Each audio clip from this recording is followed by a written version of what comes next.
요즘 동네 빵집이든 프랜차이즈든 빵값이 정말 무섭게 오르고 있습니다. 밥 한 끼 값과 맞먹는 빵 가격에 빵플레이션이라는 신조어까지 등장했는데요. 그런데 이상한 점이 있습니다. 국제 곡물 가격은 안정세를 찾았다고 하는데 왜 유독 우리나라 빵값만 내려올 생각을 하지 않는 걸까요? 결국 이재명 대통령까지 나서서 왜 식료품 물가만 이렇게 많이 오르나라며 비상식적인 상승 원인을 철저히 조사하라고 지시했습니다. 오늘은 이 빵플레이션 현상의 원인과 칼을 빼든 공정위의 조사 내용에 대해 자세히 알아보겠습니다. 먼저 현재 빵값이 얼마나 심각한 수준인지 짚어보겠습니다. 지난 9월 소비자 물가지수를 보면 전체 지수는 1년 전보다 2.1% 오른 반면 빵값은 무려 6.5%나 상승했습니다. 전체 물가 상승률의 3배가 넘는 수치인데요. 심지어 올해 3월부터 6개월 연속으로 6%대의 높은 상승률을 이어가고 있습니다. 상황이 이렇다 보니 정부도 드디어 칼을 빼들었습니다. 공정거래위원회가 대한제분, CJ제일제당, 사조동아원 등 국내 주요 밀가루 업체 7곳에 대해 전격적인 현장 조사에 착수했습니다.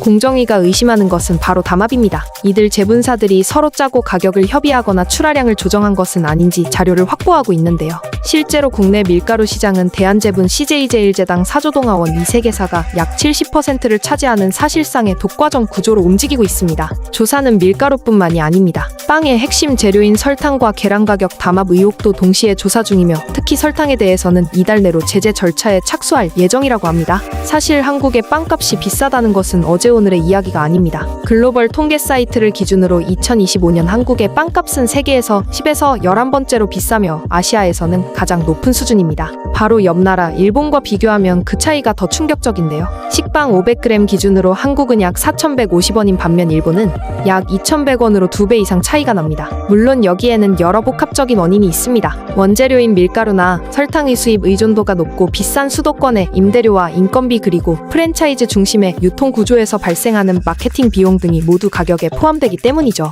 하지만 이런 구조적인 문제를 감안하더라도 지금의 가격 상승은 과도하다는 여론이 지배적입니다. 이러한 소비자들의 불만은 최근 인기 경제 유튜버 슈카가 진행했던 990원 빵 팝업 행사로 인해 더욱 불이 붙었습니다. 저렴하게도 팔 수 있는데 기존 빵집들이 너무 비싸게 파는 것 아니냐는 인식이 확산된 것인데요. 결국 오늘 영상을 정리해보자면 한국의 빵값은 독과점적인 원재료 시장, 복잡한 유통구조 그리고 높은 비용이 결합된 구조적 문제인 것은 분명해 보입니다. 하지만 그 과정에서 혹시 기업들의 담합이나 불공정한 가격 인상은 없었는지, 정부가 지적한 관행적으로 굳어진 제도적 특성은 무엇인지 이번 공정위의 조사를 통해 그 민낯이 드러나길 기대해봅니다.